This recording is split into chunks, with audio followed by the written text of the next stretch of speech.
Hi everyone, I'm Shelly and you're watching There's No Place Like Home. Today I'm back with yet another giants video. There's so much information on giants that it is going to be really hard to just compact it to just a few videos. I was originally going to talk about some giant stories or some giant finds in all of the Americas. I was actually going to originally entitle this video Giants of the Americas, but I realized that there's just too much information. So I'm just going to talk about North American giants today, the remains found in North America. So when I first started this series, I originally just started about some of the legends that really seemed to hold true when it came to biblical accounts of giants. I also talked about in my last video the Smithsonian and how it's largely thought in the community of truth seekers that the Smithsonian does hide things that do not fit in with the mainstream narrative of science, history, what have you. And so if you haven't watched that video yet, I suggest you go back and watch my video. Actually, watch both of them, but especially the video about the Smithsonian, because one thing you're going to be wondering is, well, then if all of these giant bones were found, where are all the bones? Well, that's the problem. The Smithsonian has them. A lot of them, at least.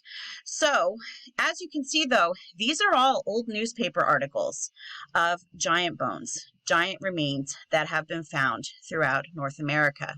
So, right here we have one. Biggest giant ever known, 9 feet high, and probably a prehistoric California Indian. I believe that there is actually a real photograph of that when we go further down.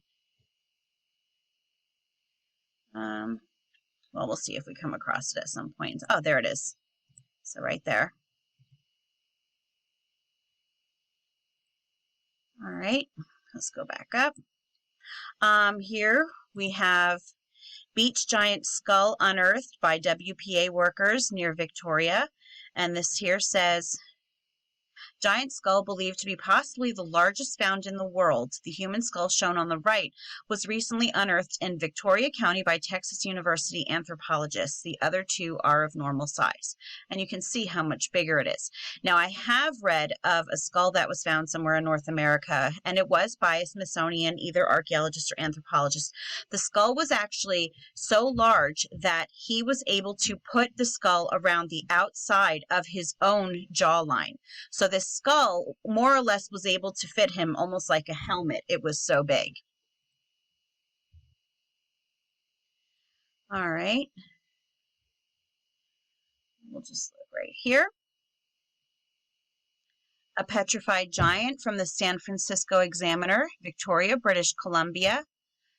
This one's hard to see. The body of a petrified giant has been found by 2 farmers who were sinking a well 10 miles from Iowa.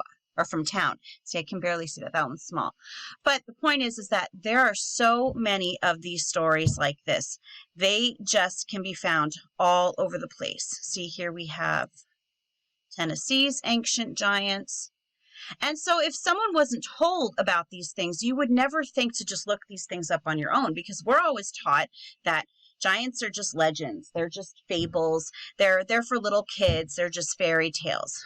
But a lot of people are saying that's not the case. There have been the remains found of them, and there were a lot of them actually cataloged by the Smithsonian, and it turned out that the person that I spoke to about in my Smithsonian video, he actually tried to debunk a lot of them by saying that they were measuring things wrong, and that is actually something that you will hear the Smithsonian say a lot.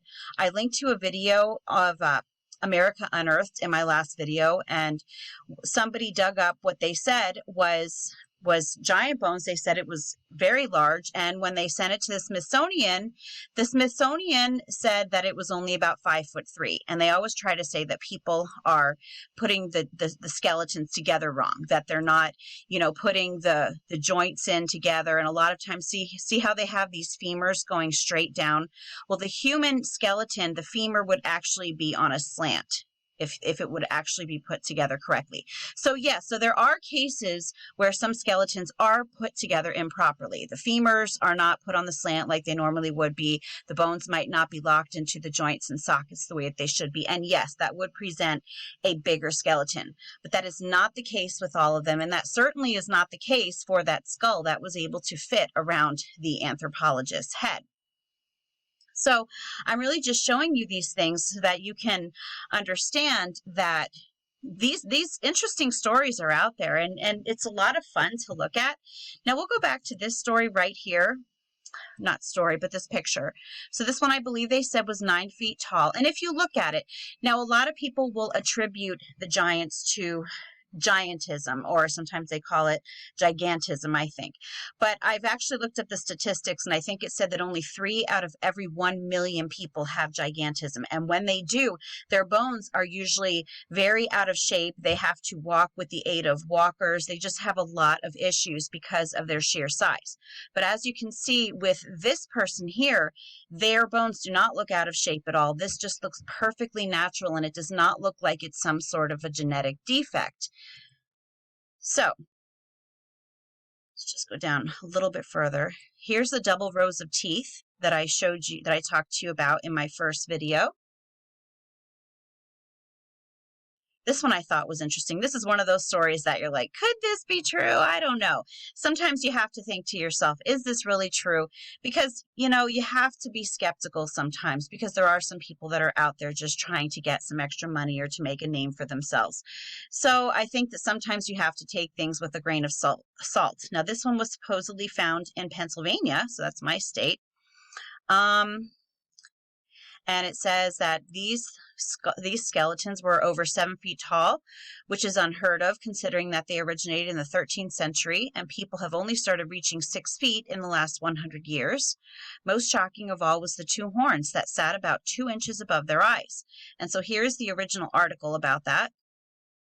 I don't know how to say that. Chumung's predecessors, huge giants, were 7 feet tall and had horns. So again, you know, I don't always know if all of these things are true or not, but just looking at these articles and the matter-of-fact ways, oh, I didn't mean to go off there, the matter-of-fact ways that they state these things in these newspaper articles. I mean, these people truly believed it.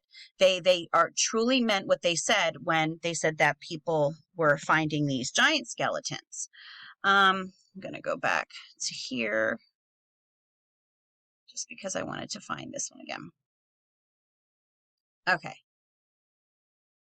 Now, if you look here, this map is really interesting because it shows, now this is mainly the United States. There's a little bit of southern Canada right here, but all of these little purple people symbols here, these are all supposedly where giant bones have been found. And as you can see, some areas of the United States are completely saturated with finding the remains. Other places, not so much. But especially over here, and what's interesting is that over in this area here is where all of those mounds are that I had talked about in my first video with you. So this is really something that would be fun for you to browse through, I think. Now let's just go through this article here. I'm not going to read all of them, but it's just to give you an idea of some of these bones that have been found in North America. So the top 10 giant discoveries in North America. And it goes on to tell you that you should be objective about this, and it's okay to be a little skeptical because, again, you don't really know if these things are 100% true or not. But the top 10 is in the Serpent Mound, and I showed that to you in that video before, and that was they found a 7-foot tall giant skeleton in the mound. Now here is an actual picture of that, and as you can see, it was cut off at the knees, so they're not sure if the 7 feet is being estimated as to how long it would be, if the rest of their legs would be there, or if the 7 feet is the full length of this, and if it would be even bigger once they found that. They're not really too sure about that. So the next one they found in West Virginia was a 7-foot 2-inch skeleton. Here we have in Iowa a 7-foot 6-inch skeleton. And we'll just read the quote here. "It is a matter of official record that in digging through a mound in Iowa, the scientists found the skeleton of a giant who, judging from actual measurement, must have stood 7 feet 6 inches tall when alive. The bones crumbled to dust when exposed to the air." Steelville, Missouri, an 8-foot skeleton. There's a picture. Miamisburg, Montgomery County, Ohio, 8 feet 1.5 inches. San Diego giant, that's the one we were talking about before, 8 feet 4. Okay, something else estimated 9 feet, but still very, very tall. Catalina Island, now that could be a whole other video on its own, because there was an amateur archaeologist named Ralph Glidden who worked over on Catalina Island digging up all kinds of skeletons over there, and he claims that he found a lot of giant bones. Now, some people think that he was doing this just because he needed money because they weren't funding his excavations anymore. But the people before him for years had been saying that they were finding giant bones on Catalina Island, and not even just Catalina Island, but the other islands in the channel off the coast of California as well. So I actually do have Catalina Island bookmarked up here, but I don't know if we're going to get to that today. Probably not. And I'm going to now, this one's 12 feet. So that seems like huge. But if you would actually look at some of the charts, there are places that claim to have found even bigger giants. And here, right here's one. West Hickory, Pennsylvania, 1870, an 18-foot skeleton. And again, it's just one of those things that you can contemplate it, you can look at the evidence, but you know, you have to decide for yourself what you believe. And here is the original article about that, and it does talk about the Bible and how it says, and there were giants in those days. So very interesting. I'm going to link all of these articles in the description. And I think it's really neat to show that even Abraham Lincoln believed in them. Here is a quote from him. He said, "The eyes of that species of extinct giant whose bones fill the mounds of America have gazed on Niagara as our eyes do now." So the mounds of America, remember, there we go again, the mounds, where people claim to have been finding giant bones. And right here we have Abraham Lincoln basically saying the same thing. So I just wanted to show you one that is really interesting. Well, this one, kind of scary. This one is from South America. And you'll notice these elongated heads. And I will do one on South America because that is a completely different type of giant altogether. The ones that are found in North America generally have a regular size or a regular skull shape. They're just very large, whereas in South America they are elongated, and they almost look like they have used cradle boarding, which some of the skulls that they found did have cradle boarding being used, like this one here. I don't know actually if this one had cradle boarding being used, but here's the thing. You can tell if a skull is naturally like this, or if it's just a natural human skull, I should say, because all human beings possess 2 parietal plates. So you'll have some sutures this way, and then you'll have some sutures going back like on the top ridge of your head. And so if someone's head has been cradle boarded, they will still have those sutures. They will still be there because it's still, you know, a regular human skull. The thing is, though, is that they were finding some of these elongated skulls that did not have the two parietal plates that human skulls do have. A lot of them would have the one right here, but the line down here would be missing. And so I actually have, so these are the parietal plates that all human skulls have. They have this one here, then they have this set of sutures down here. And a lot of these elongated skulls in South America do not have this one. They only have this one. So that's very interesting. So yeah, some of the elongated skulls are definitely from cradle boarding, but others we're not so sure about, because why do they not have the parietal plates that all humans have?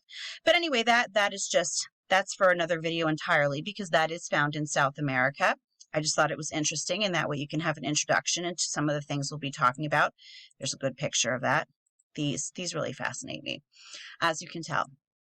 But anyway, I'm going to leave a link in the description box also to the the Catalina Island article that I didn't get to, in case you wanted to read a little bit more about that.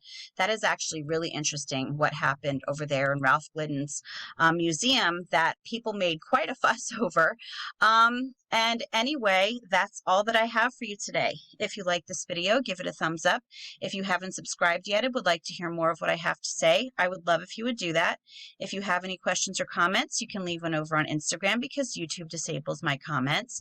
And if you like my work and would like to check out my Patreon page, I will leave a link in the description box for that as well. And I hope you have a great day.